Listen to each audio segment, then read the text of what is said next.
اعوذ باللہ من الشیطان الرجیم بسم اللہ الرحمن الرحیم۔ ہم پچھلی دفعہ سورہ بقرہ کی 257 آیات مکمل کر چکے تھے اور یہ اللہ کے فضل سے تیسرا پارہ چل رہا ہے، اور آج اس کے بعد یہاں 3 تاریخی واقعات آ رہے ہیں۔ تو اس سے پہلے کہ ہم یہ آیات پڑھ کر سمجھنے کی کوشش کریں، ایک چیز ہمیں اپنے ذہن میں بٹھانا ہے کہ قرآن کے احکامات ہم تک 3 طرح سے پہنچائے گئے ہیں۔ ایک تو یہ ہے کہ ڈائریکٹلی حکم ہوا کہ اقیموا الصلاۃ وآتوا الزکاۃ، نماز قائم کرو اور زکوٰۃ دو، حکم ہوا۔ ایک طریقہ یہ ہوا کہ سوال کیا گیا، ارأیت الذی یکذب بالدین، کیا تم نے ایسے کو دیکھا ہے جو دین کو جھٹلاتا ہے، وہ یتیم کو دھکے مارتا، مسکین کو کھانا نہیں کھلاتا، اور جو ہے دکھاوے کی نماز پڑھتا ہے اور برتنے کی چیزیں نہیں دیتا۔ تمہیں ایک حکم ملا کہ تم ایسی چیزیں مت کرو۔ سوال کیے، سوال میں ایک حکم مل گیا، ایک حکم ڈائریکٹ تھا۔ ایک حکم قصص میں ہے، یعنی جو واقعات ہیں، ہسٹورک واقعات پیغمبروں کے یا ایسے عام واقعات ہیں، اس میں ایک سبق کے طور پہ ایک انسٹرکشنز ملتے ہیں آپ کو۔ تو یہاں 3 واقعات آ رہے ہیں، جس میں سے 2 ابراہیم علیہ السلام کے اور ایک کوئی نبی جس کا نام نہیں دیا گیا ہے۔ تو یہاں ہم قرآن کی تلاوت کرتے ہوتے سمجھیں کہ اس میں ہمارے لیے کیا انسٹرکشنز دیے جا رہے ہیں، کیا راستہ بتایا جا رہا ہے، اس پہ نظر رکھیں۔ پچھلے اتوار کو ہم یہ آخری آیت جو پڑھے تھے، اس میں یہ بات آئی تھی کہ اللہ تعالیٰ، وہ لوگ جو ایمان لاتے ہیں، اللہ تعالیٰ ان کو اندھیروں سے نکال کے روشنی میں لاتا ہے، اور وہ جو کفر کرتے ہیں ان کے دوست طاغوت ہیں، یعنی غیر خدائی طاقتیں ہیں جو ان کو نور سے نکال کے اندھیروں میں لے کے جاتے ہیں۔ تو اب یہ طاغوت کیا چیز ہے؟ دیکھیے، تسلسل ہے قرآن میں، طاغوت کیا چیز ہے اس کی ایک مثال دے دی گئی۔ نمرود بادشاہ تھا یہ، جو اپنے آپ کو بہت بڑا مانتا تھا، اس سے ابراہیم علیہ السلام کی جو بات چیت ہوئی، تو یہ نمرود اب ایک غیر خدائی طاقت تھی اور یہ چاہتا تھا کہ اس کو بڑا مانا جائے۔ تو ایک چھوٹے سے 3-4 آیات میں اس بات کو سمجھا دیا گیا کہ اعوذ باللہ من الشیطان الرجیم بسم اللہ الرحمن الرحیم الم تر الی الذی حاج ابراہیم فی ربہ ان آتاہ اللہ الملک، کیا آپ نے اس پر غور کیا، یعنی یہ نمرود جو بادشاہ تھا اس پہ غور کیا جس نے ابراہیم علیہ السلام سے حجت کی، بحث کی، محض اس لیے کہ اس کے پالنے والے مالک اللہ تعالیٰ نے اس کو بادشاہت دی تھی۔ بادشاہت کس نے دی تھی؟ غریب کون بناتا ہے، امیر کون بناتا ہے؟ اللہ تعالیٰ بناتا ہے۔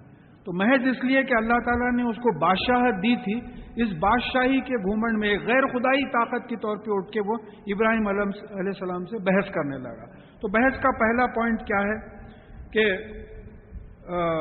اس قال ابراہیم ربی الذی یحیی و یمیت قال انا احیی و امیت۔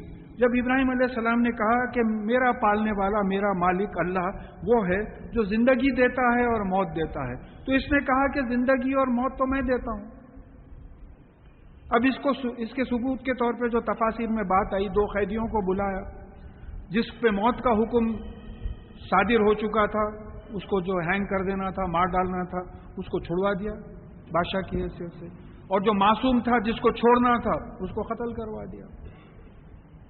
تو اب یہ اس کو یہاں رک کے آپ یہ سمجھیے کہ یہ جو پیچھے الذی یحیی و یمیت، اللہ تعالیٰ وہ ہے جو حیات دیتا ہے اور موت دیتا ہے۔ اس کو سمجھنے کی کوشش کریں کہ اب یہاں ایک کرونک بیمار ہے، بیماری سے موت نہیں آتی، اس کو اچھی طریقے سے سمجھیے کہ کرونک بیمار ہے، اس کو دمہ ہے، استما ہے، 70 برس زندہ ہے، موت نہیں آ رہی اس کو، اور ایک ہٹا کٹا آدمی ہے، صحت مند ہے، اٹھا کے پھینک سکتا میرے ویسے 3-4 لوگوں کو، ایک ایکسیڈنٹ میں مر گیا، قصہ ختم۔ تو اب یہاں یہ بات سمجھنا ہے کہ ہم دنیا دار یہ سمجھتا ہے کہ بیماری کی وجہ سے موت آئی، دنیا دار یہ سمجھتا کہ جیسا کسی کا بھی انتقال ہوا آپ فوراً پوچھتے کہ بھئی کیسا ہوا، تو آپ بولتے کینسر سے سفر کر رہے تھے صاحب، 2-3 سال سے کینسر تھا ان کو۔ دیندار یہ سمجھتا ہے کہ موت آنا تھا اسی لیے بیمار ڈالا گیا۔ دیکھیے، کاز اینڈ ایفیکٹ میں جو ہے دنیا دار اور دیندار کا کاز اور ایفیکٹ دونوں جو ہے بدل جاتے ہیں۔ کہ دیندار یہ سمجھتا کہ اس کی موت واقع ہونا تھا، اسی لیے ایسا ہوا. وہ نہیں نکلتا تھا سڑک پہ. مجھے ایک واقعہ معلوم ہے کہ کوئی ایک صاحب اسی محلے کے بیٹھے ہوئے تھے گھر میں, کوئی ان کے دوست آئے, آ کے بولے بھائی مجھے ذرا لبرٹی تک جانا ہے چلو. وہ بولے میں تھکا ہوا ہوں. بھائی نہیں, پکڑ کے دوست جو ہے لے کے گئے. بشیر باغ پہ اس وقت روڈ ڈیوائیڈر نہیں تھا, لوری سے ایکسیڈنٹ ہوا, وہ دوست بچ گیا, انہوں ختم ہو گئے. ایسے کئی واقعات آپ کو ملتے کہ بیٹھے بیٹھے نکلے اور جو ایسا واقعہ ہو گیا. تو یہاں اس آیت میں ہم کو یہ سمجھنا ہے, ہمارا یہ یقین ہونا چاہیے کہ حیات اور موت اللہ تعالیٰ کے ہاتھ میں ہے, کسی اور کے ہاتھ. ذریعے بنائے ہیں اللہ تعالیٰ نے, وہ ورنہ جو ہے. تو اس نے کہا کہ میں زندگی دیتا ہوں, موت دیتا ہوں. تو ابراہیم علیہ السلام نے جو ہے اس کا جواب یہ دیا کہ خالہ ابراہیم ان اللہ یاتی بالشمس من المشرقی فآتی بها من المغربی فبوہت الذی کفر. تو ابراہیم علیہ السلام نے کہا کہ بھئی اللہ تعالیٰ جو ہے سورج کو مشرق سے لے آتا ہے, تو مغرب سے لے آ. تو کنفیوز ہو گیا, وہ حیرت زدہ ہو گیا, جواب نہیں دے سکا ہوں, کیسا لے آئیں گا وہ, میں نے زمین کو الٹا روٹیٹ کرنا پڑے گا. تو اب پھر واللہ لا یہدی القوم الظالمین, اور بے شک اللہ تعالیٰ ناانصافی کرنے والی قوم کو راستہ نہیں دکھاتا. جنت کا راستہ جو ہے ناانصافی کرنے والے قوم کو نہیں بتاتا. تو اب یہاں اس واقعے میں ہم کو انسٹرکشنز کیا ملے؟ انسٹرکشنز یہ ملے کہ اللہ تعالیٰ کے وجود کے ثبوت میں آپ لاجیکل آرگیومنٹ کر سکتے ہیں لوگوں سے. اگر کوئی نہیں مان رہا ہے, اللہ تعالیٰ کے وجود کو نہیں مان رہا ہے, آپ کے پاس بہترین آرگیومنٹ ہے اس کا ثبوت دینے کے لیے, تو آپ ثبوت پیش کر سکتے ہیں. یہ انسٹرکشنز مل رہے ہیں. اب اس انسٹرکشن پہ فالو کرنے کی ایک مثال لے لیجئے. حضرت علی رضی اللہ تعالیٰ عنہ سے کسی کافر نے کہا کہ میں نہیں مانتا اللہ کو, آپ ثابت کیجئے کہ اللہ ہے. تو علی رضی اللہ تعالیٰ عنہ نے کہا کہ میں چند سوالات کرتا ہوں, تو اس کے جواب دے. ہو سکتا ہے, دیکھیں یہاں بھی ایلیسٹ کرانے کا ہے جو آگے بات آئی. تو پھر حضرت علی رضی اللہ تعالیٰ عنہ نے پوچھا کہ تو بتا کہ اس دنیا میں تو اپنی مرضی سے آیا ہے یا کسی اور کی مرضی سے آیا, سوچ کے بتا. تو کہا کہ بھئی میری مرضی کا تو دخل نہیں تھا اس میں. تو جب بیمار پڑتا ہے تو اپنی مرضی سے پڑتا ہے یا کسی اور کی مرضی سے؟ تو بولے بھئی اگر میری مرضی چلتی تو میں بیماری کیوں پڑتا. تو جب اچھا ہوتا ہے تو اپنی مرضی سے ہوتا ہے یا کسی اور کی مرضی سے ہوتا ہے؟ تو میری مرضی چلتی تو میں فوراً اچھا ہو جاتا. تو جب مرے گا تو اپنی مرضی سے مرے گا یا کسی اور کی مرضی سے مرے گا؟ تو بولا میں قائل ہو گیا کہ اللہ ہے.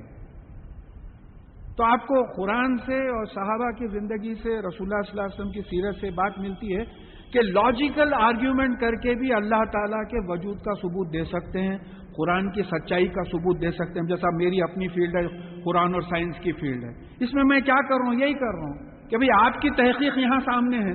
1450 برس پہلے قرآن میں یہ بات آ چکی ہے, کو ریلیٹ کر کے دیکھیے, کہیں ڈفرینس نہیں آ رہا, کہیں ڈفرینس نہیں آ رہا. تو 1450 برس پہلے جب یہ نالج نہیں تھی تو پھر قرآن میں اس کا ذکر کیسا آیا؟ تو اس سے معلوم ہو رہا ہے کہ یہ اللہ تعالیٰ کائنات بنائے ہیں, وہ تمام راز افشاں کر رہے ہیں جس کو ہم سائنٹیفک پروگرس بول رہے ہیں. اب ہم اس کو سمجھ رہے ہیں, جو آگے اس کی بھی بات آئے گی. پھر دوسرا واقعہ آ رہا.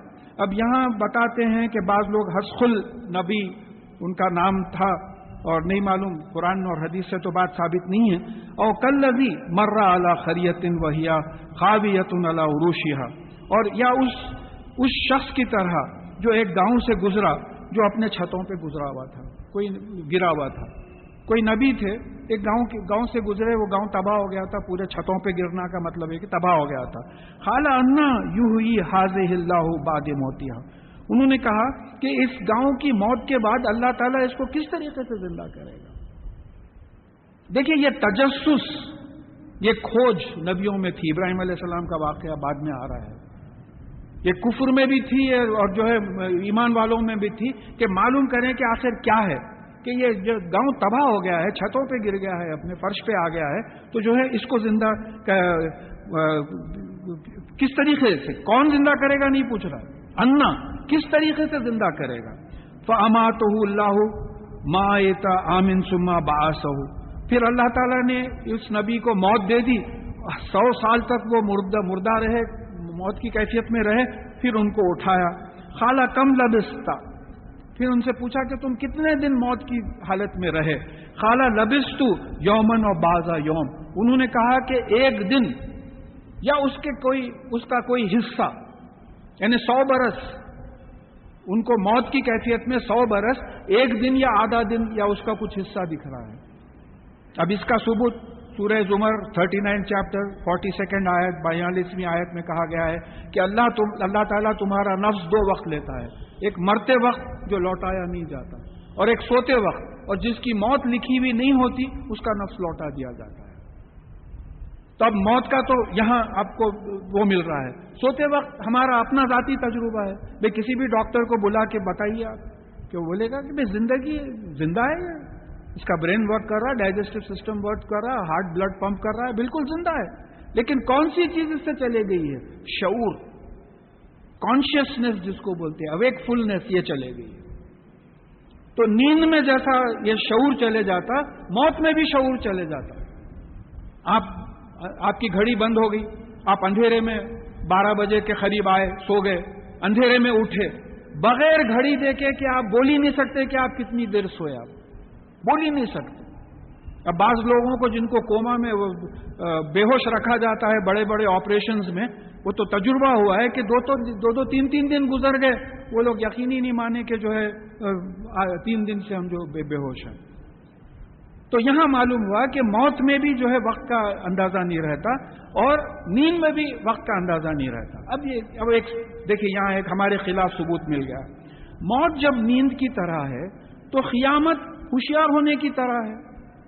موت سے جب نیند سے روز ہم اٹھ سکتے ہیں، نیند سے بیدار ہو سکتے ہیں، پھر شعور ہمارا واپس آ جاتا ہے، تو موت کے بعد بھی ہم کو اٹھایا جائے گا، ہمارا شعور واپس آ جائے گا۔ جیسا نیند کے بعد ہماری میموری میں کنٹینیویشن رہتا ہے، موت کے بعد بھی ہماری میموری میں کنٹینیویشن رہے گا کہ ہم کیا کیا کریں، پورا اعمال نامہ ہمارے ساتھ ہوگا۔ تو اب چلتے چلتے 2-3 آیات میں آپ کو اتنا بڑا سبق مل رہا ہے کہ آپ آخرت کو نہیں جھٹلا سکتے۔ انسٹرکشنز کیا مل رہے ہیں کہ آخرت کو مت جھٹلاؤ، کیونکہ تم نیند سے کمپیئر کرو، روز تم مرتے ہو، روز اٹھتے ہو، پھر بھی قیامت میں اٹھنے کو جو ہے جھٹلاتے ہو، جب موت جو ہے نیند کے مساوی بتائی گئی ہے۔ اچھا، پھر ہماری قیامت کتنی دور ہے؟ اتنی ہی دور ہے جتنی موت دور ہے۔ اگر یہ 5 منٹ کے بعد اگر میری موت واقع ہونے والی ہے تو میری قیامت 5 منٹ دور ہے، کیونکہ اس کے بعد تو میرا وقت کا تصور ختم ہو جائے گا، concept of time, awareness of time ختم ہو جائے گا۔ تو میں جب اٹھوں گا تو قیامت میں اٹھوں گا۔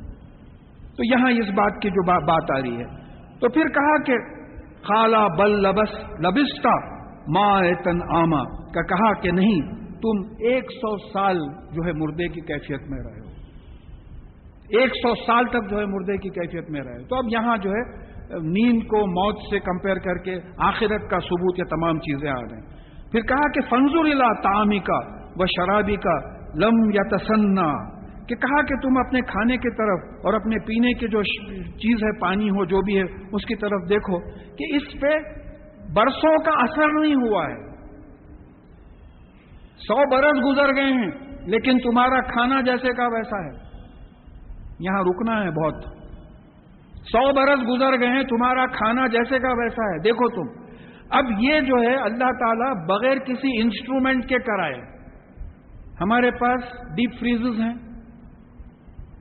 اور آپ کے کولنگ سسٹمز ہیں، جس میں باڈیز کو جو ہے کئی دن ڈال کے رکھ دیتے ہیں، اور کھانا ہے۔ اب جیسا کوئی صاحب سنا رہے تھے، انگلینڈ میں گئے تو کوئی اپنے بچی کی چوتھی کی بریانی 2 سال بعد ڈیپ فریز میں سے نکال کے کھلائے۔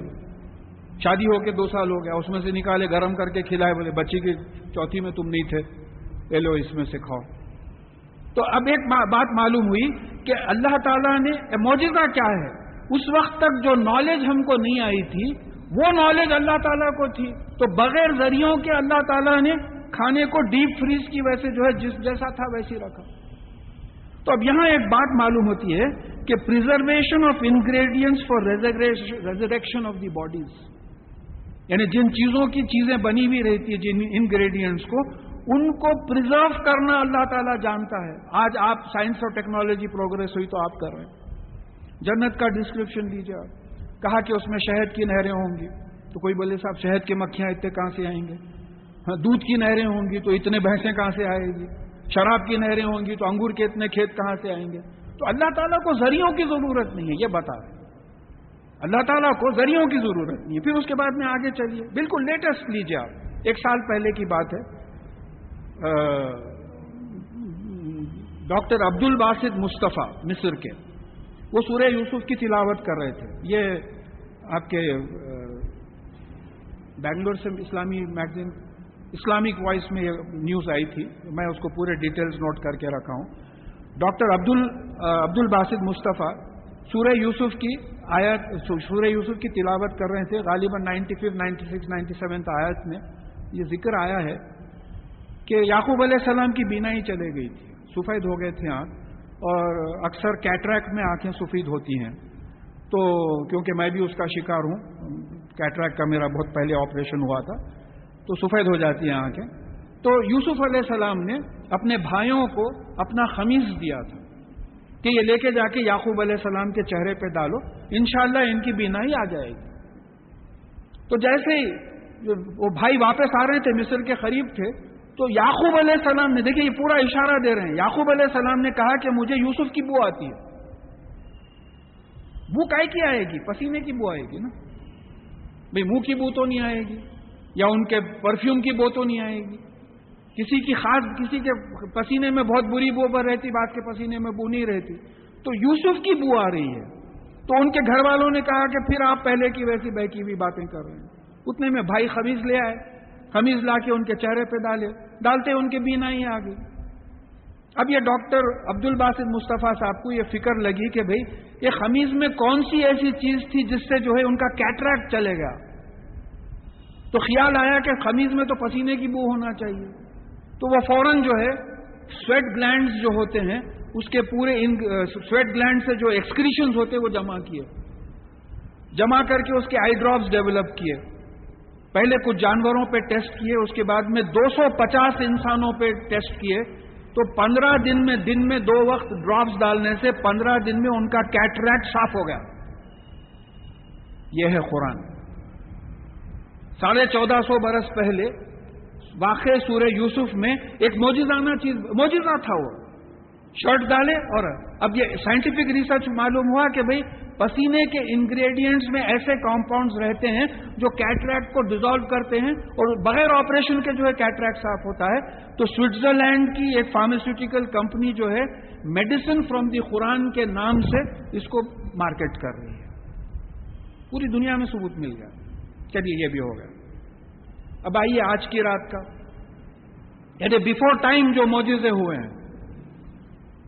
رسول اللہ صلی اللہ علیہ وسلم کو جب معراج ہوئی رجب کی آج کی رات 27 کی رات، تو پہلا کام کیا ہوا کہ جبرائیل علیہ السلام آئے اور آپ کا سینہ انہوں نے کھولا، دل نکالا، اور پھر اس میں آب زمزم سے دھویا، اور پھر دل جہاں کا وہاں رکھ دیا. اب لوگ پریشان ہو گیا، ایسا کیسا ہوا صاحب بولے.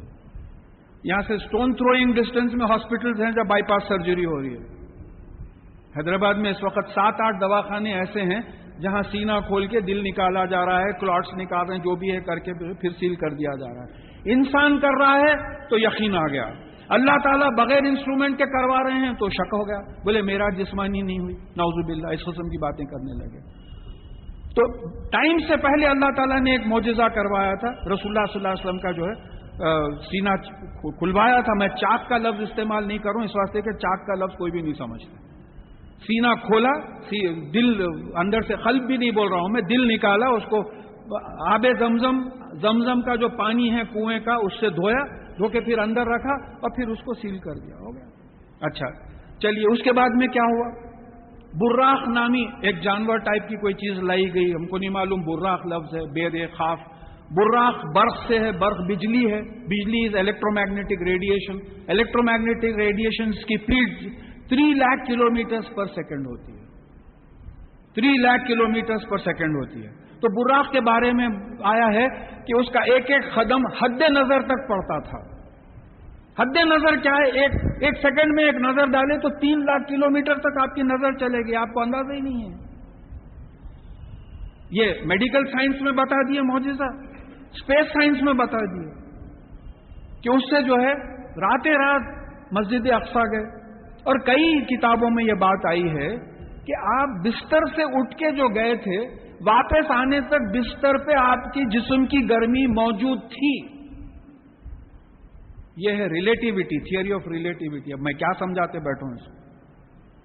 یہ تھیوری آف ریلیٹیوٹی ہے کہ relativity of time. 56 years at the velocity of light in space is equal to 3 million years on earth.